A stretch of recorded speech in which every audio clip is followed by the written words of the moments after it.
The lobby doors slammed open. Mr. Carter, the billionaire, stormed in with fire in his eyes. Rain dripped from his designer coat. His shoes hit the marble floor like thunder.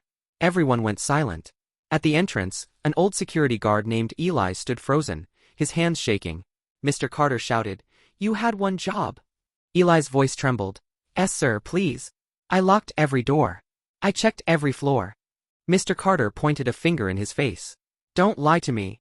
Someone broke into my office last night. Important files are gone. A deal worth millions is at risk. And you were on duty." The whole staff watched. Some looked at Eli with pity. Some looked away, scared to be next. Eli whispered, "Sir, I swear. I did nothing wrong. Please, I need this job. My wife is sick. My grandson." Mr. Carter cut him off. "I don't care about your sad stories. People like you are easily replaced." His voice became ice. "You're fired. Right now. Get out of my building." Eli's eyes filled with tears. He tried to speak. "Sir, please, just check the cameras. The security footage." Mr. Carter moved closer. "Are you teaching me my own system? There's nothing on the cameras. IT already checked. Now leave." Eli looked small. Broken. He took off his old security cap with slow, shaky hands. For a second, the billionaire and the guard just stared at each other. One full of power. The other full of pain. "If you were in his place, what would you do?"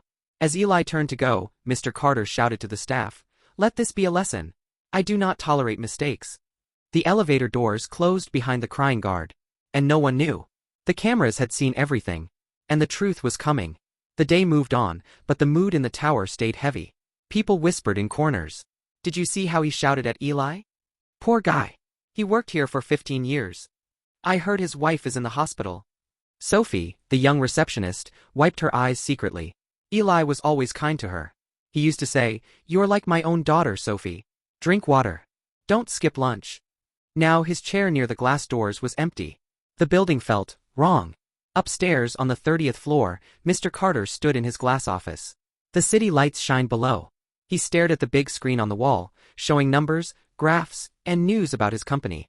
But his mind was on one thing. The missing file. On his desk lay a folder. Inside was the contract for a huge deal.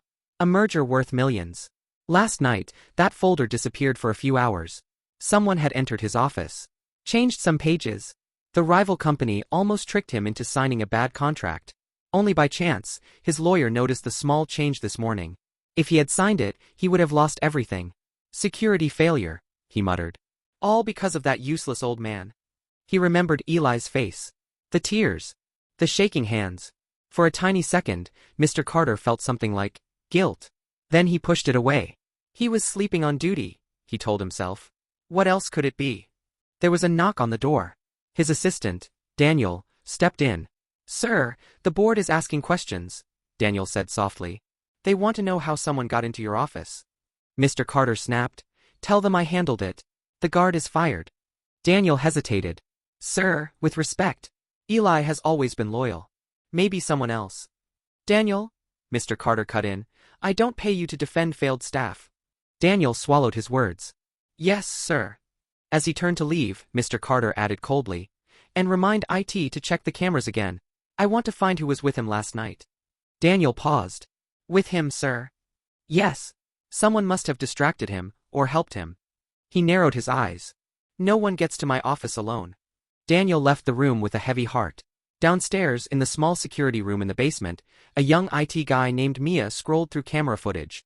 She frowned. Something was wrong. The camera feed from Eli's usual angle was glitchy. Frozen for a few minutes. Then she saw a shadow in the hallway. Not Eli. Someone moving fast, wearing a cap and hoodie, face turned away from the camera. Mia leaned closer. "Who are you?" she whispered. The figure walked straight to the executive elevator. The same elevator that went to Mr. Carter's office. The same time the break-in happened. Mia's heart started to race. This changes everything. She grabbed her phone and called Daniel. "Sir, it's Mia from IT. We have something." The cameras, they didn't show nothing. They showed someone. Daniel's voice tensed. "Someone? Who?" Mia took a deep breath. "I don't know yet. But if this is right, Eli was not the one." Daniel looked towards the glass office upstairs. "Then Mr. Carter just fired the wrong man," he whispered. "And this time, the mistake would not stay hidden. What do you think?" Was firing Eli too fast? Daniel rushed down to the basement, his heart pounding. The security room was small, with old chairs and glowing screens. Mia pointed at the monitor. There, she said. Look. On the screen, the previous night played. Time, 11:48 p.m. The lobby was quiet.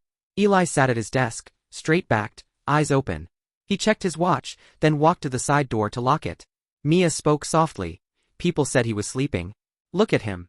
He's alert. Time, 11:53 p.m. A car stopped outside. The camera at the gate showed a dark luxury car. The license plate was clear. Mia paused the screen. Daniel leaned forward and read it. His eyes widened. That plate, that's Mr. Carter's son's car. Liam Carter. Rich, spoiled, used to getting whatever he wanted. Daniel pressed his lips together. No. Liam wasn't supposed to be here last night. Mia pressed play. The video showed Eli walking to the gate.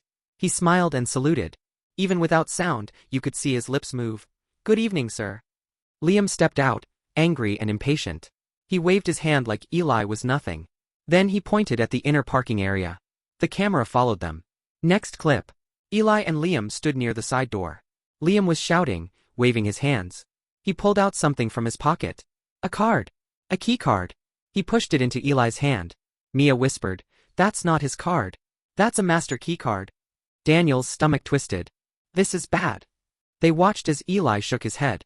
He tried to give the card back. But Liam pushed him aside, used his own key, and went in.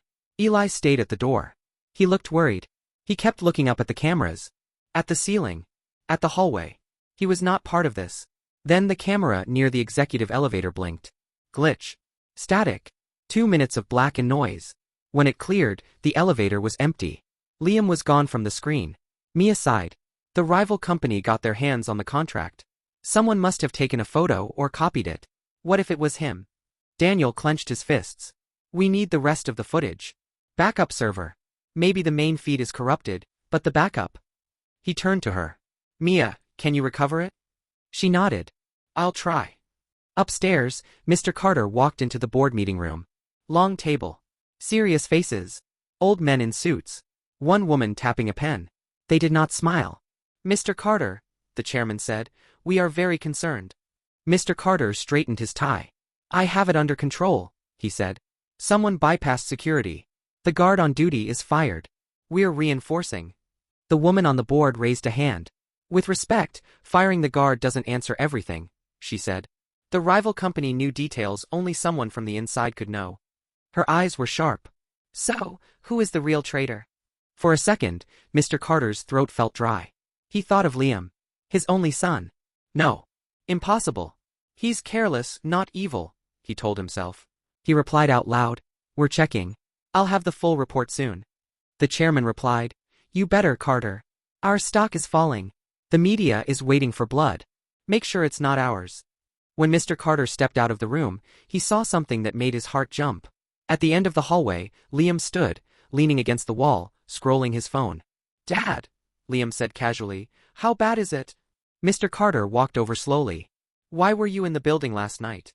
He asked. Liam froze. His hand tightened around the phone. What? Who told you that? There are cameras everywhere, Liam, Mr. Carter replied. You think I wouldn't find out? Liam laughed nervously. I just came to borrow something. Needed a file from your office for my own project. You don't have a project, Mr. Carter said coldly. You have parties. You have debts. Liam looked away. You gave the guard a keycard? Mr. Carter demanded. What did you do in my office? Before Liam could answer, Daniel came running. Sir. He panted. You need to come to the security room. Now. We recovered the backup footage. Mr. Carter turned from his son. His heart was beating hard now. Show me, he said. Daniel and Mia led him down to the basement. The billionaire who once shouted in anger now walked in silence. Inside the small room, the truth waited on the screen. Have you ever seen someone blame the wrong person, just because they were poor or powerless? The room felt too small. Too dark. The only light came from the monitor.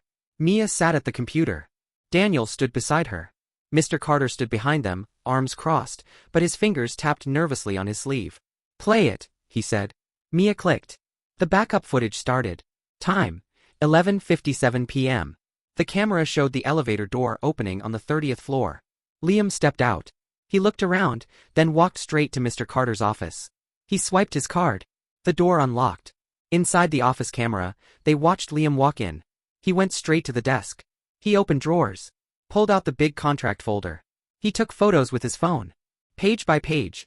Then something worse. He pulled out his phone and made a call. The timestamp flashed. A minute later, a woman appeared on the office camera through the side door. She wore a business dress. Sharp.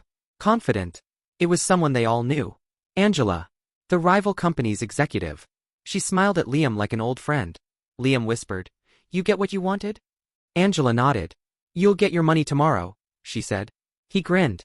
"You better. My father will kill me if he finds out." They both laughed. On the screen, they made small changes in the contract pages. Angela put the folder back. They walked out. Mia paused the video. Silence. Heavy. Painful. Mr. Carter felt like the floor was gone.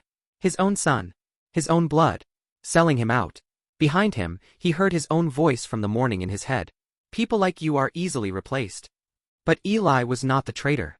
He was the one who tried to stop it. Mia spoke quietly. "There's more." She hit play again. Time, 12:14 a.m. Back to the lobby camera. Liam came down in the elevator. Eli stood near the door, confused. He blocked Liam's way for a second. You could read his lips again. "Sir, is everything okay? You were not on schedule tonight." Liam shoved him. Eli almost fell. He grabbed Liam's arm, trying to stop him. He pointed to the cameras. He pointed to the office. He was asking questions. Liam pointed a finger in his chest, angry. Then, he slapped Eli's hand away and walked out. The lobby went quiet. Eli stood there, breathing hard. Then he slowly sat down, rubbing his chest. Eyes full of worry. Mia stopped the footage. Tears filled her eyes. "He tried to do the right thing," she said softly. "He knew something was wrong." Daniel turned to Mr. Carter. "Sir, we fired the wrong man." The words cut like a knife. Mr. Carter's throat burned. His eyes were wet, but his pride fought the tears. "My son," he whispered. "He betrayed the company. He betrayed me." He remembered Eli's voice. "Sir, please. I need this job." He remembered how he shouted. How he used Eli's pain like it was nothing. Without thinking, Mr. Carter grabbed the back of the chair. His legs felt weak. Mia and Daniel watched in silence. Power. Suddenly didn't feel like power anymore. It felt like failure. "Call Eli," Mr. Carter said, his voice shaking a little. "Right now." Later that afternoon, a small taxi stopped outside the huge glass building. Eli stepped out slowly. He wore the same faded uniform. His face looked tired, older than before. He was confused. Daniel had called him, asking him to come back. "Is this a joke?" Eli had asked. "No, sir. Please come. It's important." Now he stood in front of the same doors where he was humiliated. His hands shook again. "Maybe they'll arrest me," he thought. "Maybe they'll blame me again." He almost turned back. But then Sophie ran out. "Eli!" She cried. She hugged him tightly. "We are so sorry," she whispered. Eli's eyes grew wet.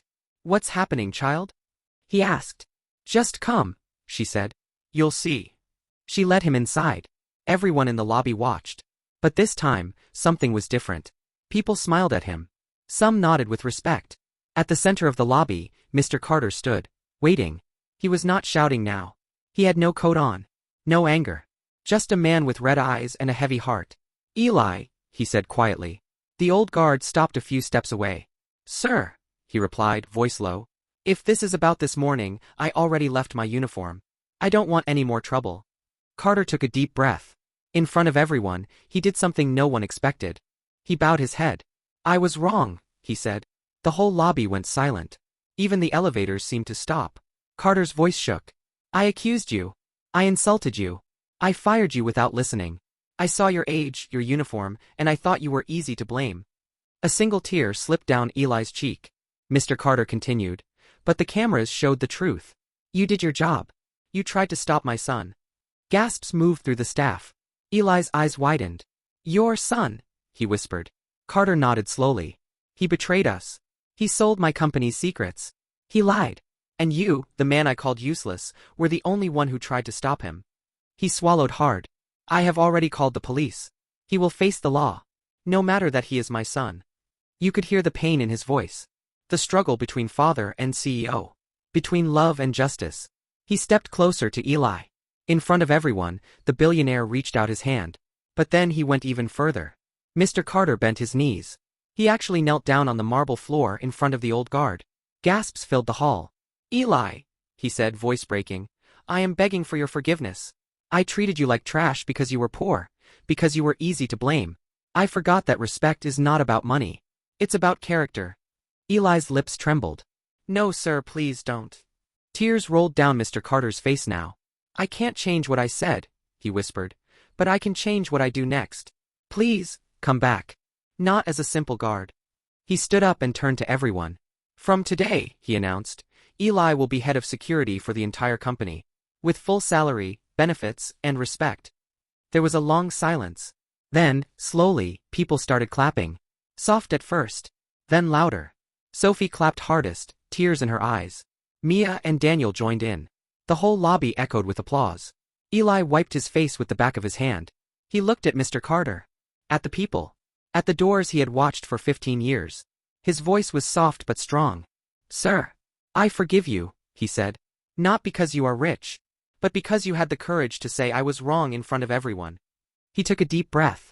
And yes, he smiled a little, I will come back, not for the money. For the family I have here. Mr. Carter nodded, tears still shining. Thank you, he whispered. In that moment, the power lines in the building shifted. The rich man learned what true power was. Not money. Not titles. But humility. And the poor guard, once insulted and thrown away, stood taller than anyone in the room. Never judge a person by their uniform or their wallet. The real value of a person is in their heart, their loyalty, and their truth.